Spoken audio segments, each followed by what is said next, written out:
worked any on the bike in the last couple days and probably won't work on it tomorrow. I got to take down the Christmas tree and take care of the indoor Christmas stuff. So tomorrow that's going to be probably most of the day.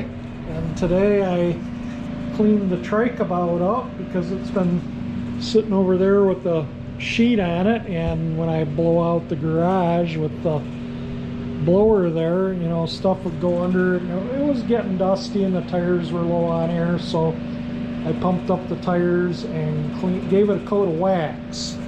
And you should go check out my build on this. I have a whole playlist on rebuilding the 1954 Rio engine that I got in an estate sale, and all this is estate sale stuff, every bit of it. But yeah, go and check out my playlist if you haven't on building this and riding it. Yes, it does run and ride. I haven't started it in 2 years now, but it has no gas in it.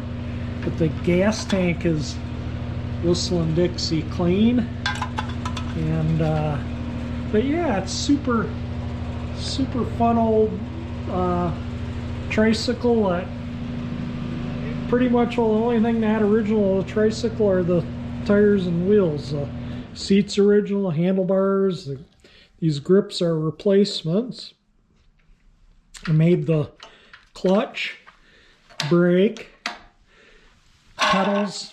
This is the original crank from the tricycle, and the pedals that I put on it. And it's got I put this on it because I wanted it to be like the shifter in a car.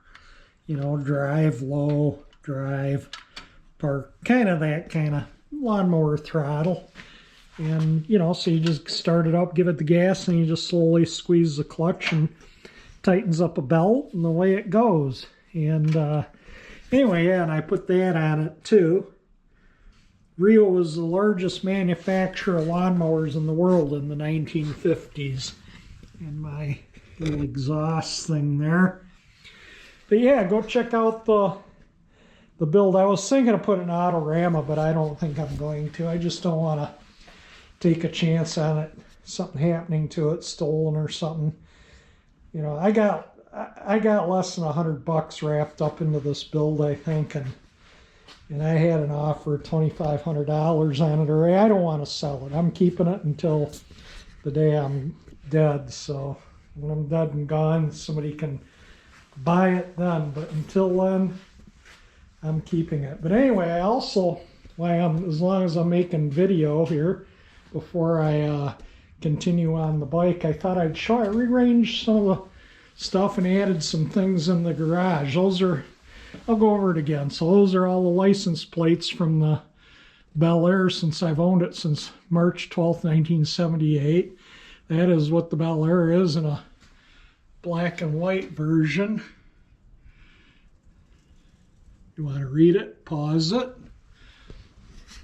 This is all the models, and this is kind of faded now over the years. All the models of the 59 Chevy, you can see it gives you a little list there. And again, you can pause it if you want to kind of see what it all is there. And, you know, just kind of my wall art. And then Dave with the 59, that satin color combo, blue and white Bel Air 4-door that you've seen in my videos with the 383. He gave me that. Try and get the light reflection off of it. And for Christmas, I got it framed. And I had to move the Pontiac emblem a little bit. And then I put up my new Cold War Motors calendar from Scott. So yeah, that's kind of nice. His unrestored 59 Fury. And Martin gave me this for my birthday last year. So I hung that up. I've had this for a long time. Hung that up. Moved that to there. That used to be, my dad would hang it on our 66 Ford Country sedan when we'd take trips out west and stuff. You'd be out in the hot desert, and that would be nice cold water, because what you do is you soak this in a bucket of water and then you fill it up, and the evaporation cools the water in it while you're driving it down the road. It would hang on the front radiator grill. So yeah, I moved my Grinch. But anyway, yeah, so there we go. I just wanted to kind of show moving things around in the garage. I am going to get back to this. I did, and I'll do a video on its own on this. Hang on, let me get it out of the box. Here's with the electronic ignition, this little pickup thing, but yeah, you can see it has screws, so you can set each timing on each one as it needs to be, so we can get the timing right on the money. Anyway, I'm going to put that back in the bag. We'll wait until we have the engine running, because I'm going to set the timing with the light. So here you go. Here's what it looks like with an adult sitting on a little kid's tricycle that I adapted this gas engine to here. Anyway, fun little toy to ride around. I forgot to mention I won first place with the Trike about at the Old School Mini Bike Show 2023. That's the only show I've taken it to. I was surprised, yeah, there was some nice stuff there. I was surprised to get a first place. Well, here we go with this clip again. I started to record changing the soil sending unit, and I did the whole sending unit change, got the old one out, put the new one in, and then when I picked up the camera, I realized the battery was dead. When I looked, there was only maybe 30 seconds of video, and then it stopped. It was before I even started turning tools to take that cover off, so no changing sending unit, but it's pretty cut and dry. It's just under that. You saw it when I was testing it, and it just screws in and out. And now the oil sending unit, turn the key on, light comes on. I'm sure when you get oil pressure up, it'll go out. I don't see any reason why it wouldn't. It was just not, this was just not taking it to a ground. I decided to fix this one side cover so I could paint it. This one's got a little crack in it. It had two little cracks, and then this one piece was almost broken off. So I used panel adhesive. I used that to put it back together. Hopefully it works, and I might use a little filler, body filler or something, just to kind of dress it up. These are replacement. Both of them are replacement. You can see a little sticker here on the back side of this one. So, yeah, the stock Honda one's just disintegrated, and I think these ones probably aren't much better, but I'm going to clean them up and repaint them so gloss black, so they look a little nicer. Kind of beat up looking, as you can see, so why, you know, look at that. You know, it's just dirt, but still, why not clean it up, paint both sides? It's kind of make it look that much nicer. Bumped out the best I can get it. This fender was pretty, this is the front fender, and it was pretty trashed, and I got it looking, it was twisted and smashed flat and all kinds of dents and creases. And anyway, I'm gonna sandblast or glass bead blast everything that's not masked, and then I'm gonna buff what is masked, and then I'm gonna start, because I don't want to buff it and then blast it and, you know, buff this up and then blast it and have it, you know, look like heck. So I'll just do that after I blast it. So I'll blast it next, and then buff these and prime the fender and start putting a little body filler on this. This won't take much. It's pretty good. You can see a few little shiny spots that are low. I sanded all the high spots off. I used my DA on it and kind of really gave it a good sanding out. So hopefully it'll look good once we get a little filler on there, and we'll get all the chrome off and smoothed out so we can get a nice gloss white finish on the outside here. Like I say, what's masked is going to be buffed, and this is going to be flat black like the rear fender. I zinc chromated the exterior of the fender, and tomorrow I'll put a little body filler up in here, probably from about here to the tip. This back here is okay. It was mainly the front of the fender that was smashed, but I got it straightened up pretty good. But we'll probably still have to put a little filler in it. sand it out, and that will be white, what you see primered right now, and the inside will be flat black. And sanding and working on these side covers because I'm going to have to get these done once I'm going to drill these out today and get the controls and the wiring in there and get the cables and the brake hose ordered hopefully tonight or tomorrow. But by the time they'll come in before I have these done. So this ear was really loose, about ready to break off. So I used panel adhesive, I showed it, and this is the next day, so if I'm repeating myself, sorry. So anyway, I glued a washer in there of panel adhesive. That's not going anywhere. There was a couple little tiny crack there and there, and I glued them.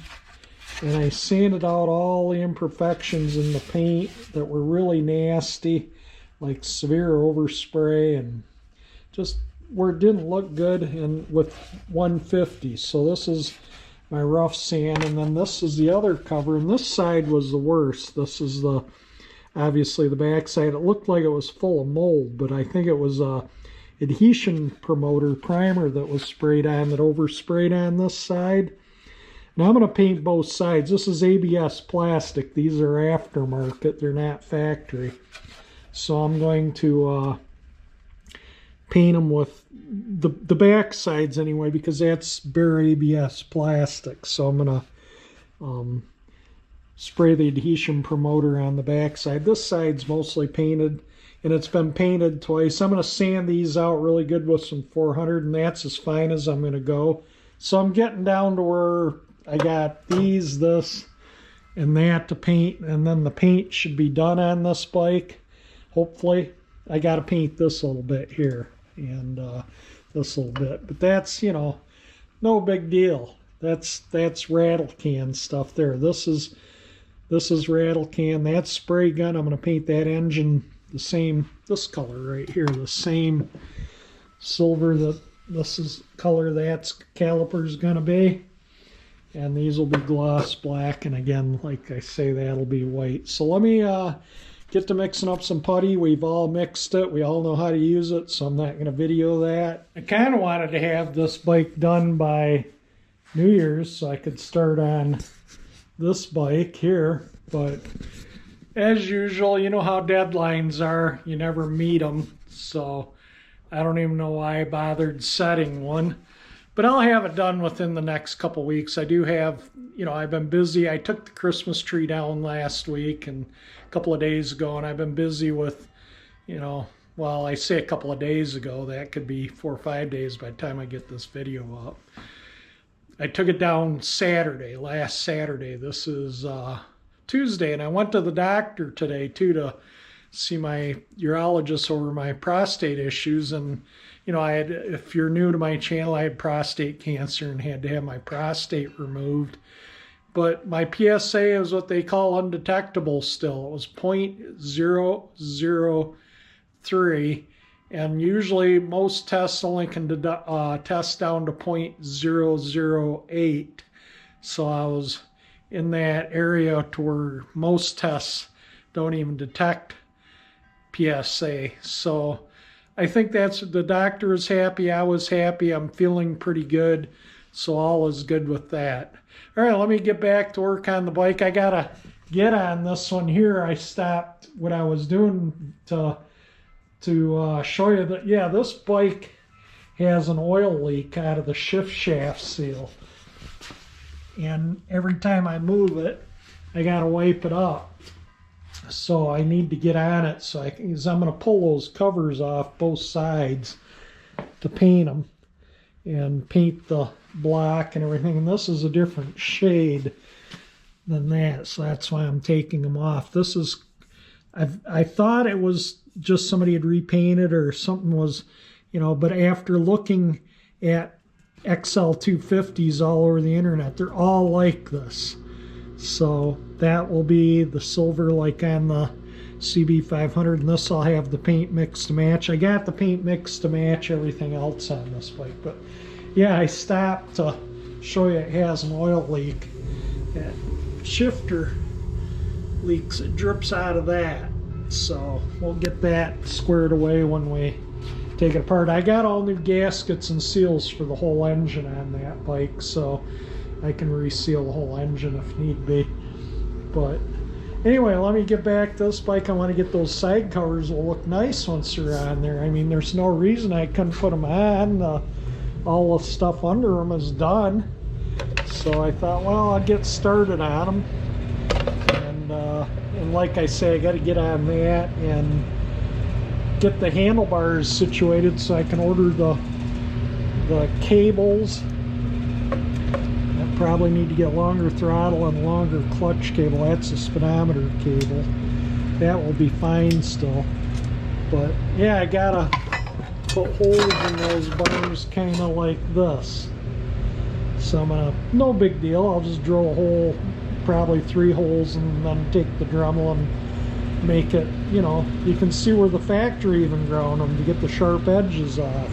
So I'll probably have to do that, and I'm gonna set those there because I'm gonna use those to do some measuring. And I did put the tape here just so I know I don't go beyond that, because you'll see it if I go beyond that. Alright, this is what I'm gonna mix up. Get some on here and on the fender. First coat of filler. Let that harden up for a few hours and we'll give it a sand out. And the fender. Yeah, I think the fender's gonna look good. It's gonna look good enough. One hole bored, and I went in there and made sure nothing was sharp. I run my finger in there and I pull it out with no cuts. I know it's not going to cut any of my wiring, so if I don't see any blood, I'm not going to have any shorted wiring. I think that's a pretty good, yeah, that all feels really good. No sharp edges anywhere. Alright, let me get the other holes bored here and there, and we'll install the controls. The controls are mounted, and the wires that come out of here are just slightly too short, so tomorrow I'll cut them and lengthen them. I'm just going to splice some wire in there so I can keep the correct color wire that plugs into the harness there, and I'll solder and shrink wrap, and I'll do them in different areas so that it's not a big clump of wires taped up. You know, cut one here, one there, one out a little further, whatever, just so it looks neat. All the wiring is extended. I extended it 7 inches. I did a little measuring at with the bars on, and that seemed like a good length. Now I'm going to pin the bar, which means I'm going to drill a hole, tap it, put a set screw, and then I'll put the handlebar on, and where it puts a little dimple in the set screw, I'll drill a hole in the handlebar that'll fit it, so it just kind of keeps the handlebars from turning is my goal. You know, with the extra leverage of the higher bars, you know, you hit some bumps, they could move, so that's why I'm going to do that. The handlebars and controls are permanently installed. I got to hook up the wiring. I'm going to quickly take an ohm meter and just check all the wires to ground to make sure nothing got shorted and poking it through and whatnot, you know, make sure everything's all good. But anyway, I pinned them so, you know, if you hit a bump or something, they don't move. They won't, you know, go this way. And how I did it is I got a Allen screw, stainless steel one, and I drilled into this head down below and tapped it and put it in with a, whoops, well, when I find it, with enough sticking out so that it would go into the handlebar without going into the wiring. And then to set the spot where I had to drill a hole on the bar, I took another one and ground it to a tip, and just threaded it in with my fingers, and then held the handlebar exactly where I wanted it. And I had put magic marker on the back side to, you know, so yeah, it like bluing, I guess, for doing metal work, machining. But anyway, I put some magic marker, put this in there, and then I tapped the bar with a plastic mallet and made a mark with this, and that's where I drilled the hole, and it came out perfect for fitting that Allen screw. Headlight, all the wiring, everything's in. These are for the, I put them in there so I could put the headlight in. They go to the switch for the front brake light switch, and I just didn't want to have to take the headlight out to run these wires, so I just pulled them through and just kind of hung them there. There's a little bracket thing there for them. There we go.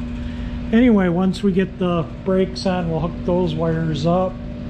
Let's check out all the lights, make sure the signals don't cross flash, or because I switched these two around and I had to redo all the wiring for the back here. As you remember, it was kind of a hodgepodge of mess, and I got to put the hydraulic master cylinder on, but I'll do that once I get a brake line. But I can measure for the brake line now. I can just temporarily put it there, and I can measure for the cables. I don't think they're going to be long enough.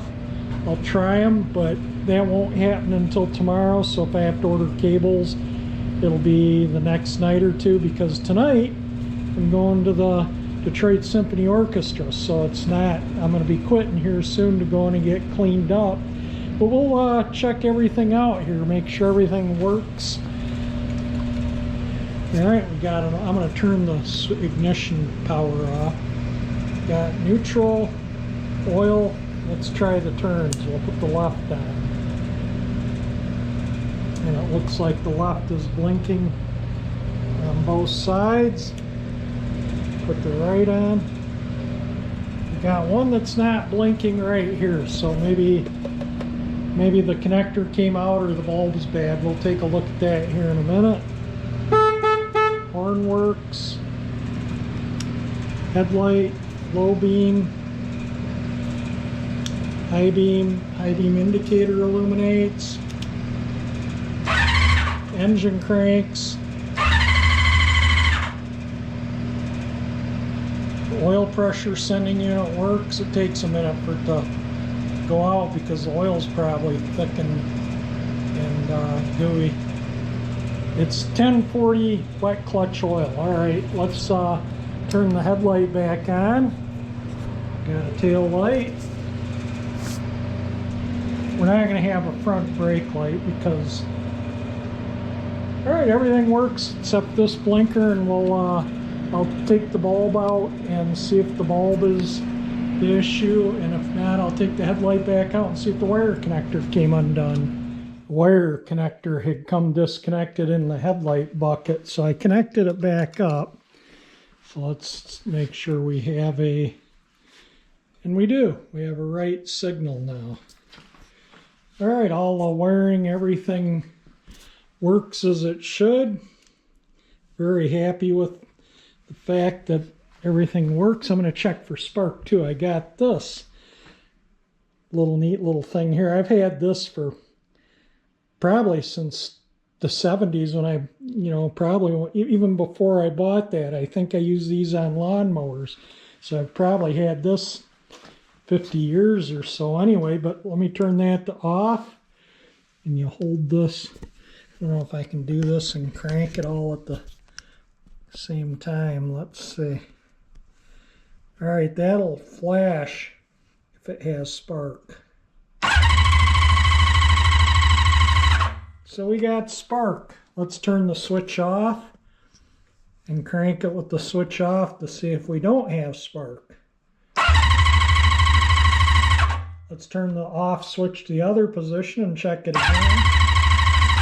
Then back to on.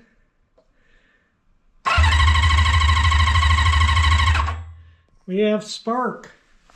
Awesome. So yeah, this is a dandy little thing if you want to see if I have a cylinder that's dead or not. I have, like I say, I've had this. I don't even know if you can buy them anymore, but I've had this thing for 50 years or so. And another thing too, my Makita that's 30 plus years old, yeah, it stopped working, so I took it all apart. You can see how black it is in there. The brushes are bad in the motor.